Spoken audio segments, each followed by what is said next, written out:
Hello guys, ayun oh, may kamuti ako dito na ano.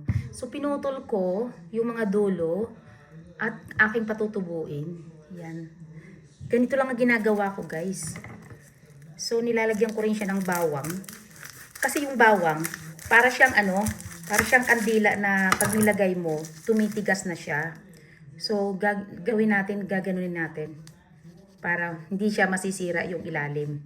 Kasi kung ilalagay mo diyang kandila, hindi siya nasisira, di ba? So, ngayon, ganito naman ang gagawin natin. Para tumubo siya dito. Ganyan. Teknik yan ay tumutubo agad, guys. Tumutubo agad dyan. So, after 1 week, tingnan natin. I-vlog ko rin pagkatapos na tumubo na siya. Kasi nakapagtanim na ako nito, ganito ang ginawa ko.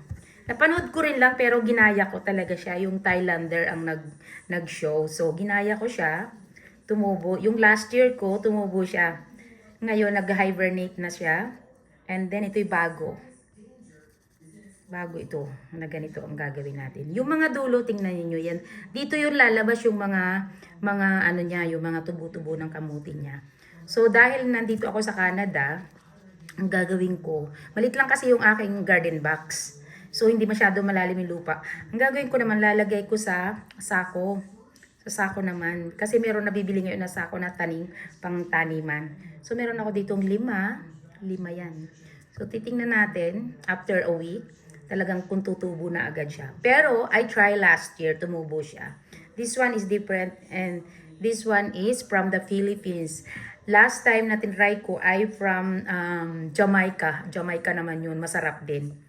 Kasi yung ibang kamote masyadong matubig, ito hindi matubig. Yung sa Jamaica ko nakuha, hindi din siya matubig, pero purple naman ang kulay nun. Ito naman ay white. Yan. Ganyan. Gagawin natin. Kahit yung sa bawang guys, ito hinalis ko yung dulo. To, pwede din siya, tumutubo din siya, nilagay ko muna siya sa tubig na gano'n. At aking nilalagay na sa lupa. Pinatutubo ko bago ko nilagay sa lupa at yun ay tumutubo din agad. Kasi ano, ang ginagawa ko dito, ginagamit ko na yung dahon ng garlic, ng bawang. Yun ang ginagamit ko sa pagluluto instead na yung mga laman-laman. Kasi medyo matagal-tagal itong lumaman yung bawang. Kisa sa sibuyas. Sibuyas madali lang. So yan guys, ito yung kamuti. Lagyan pa natin para tayo ay hindi masisira yan kasi. Para ito kasing ano, kandila, yung bawang pag nilagay mo sa iyong ganito, 'di ba? Medyo malagkit siya. So hindi ngayon siya masisira.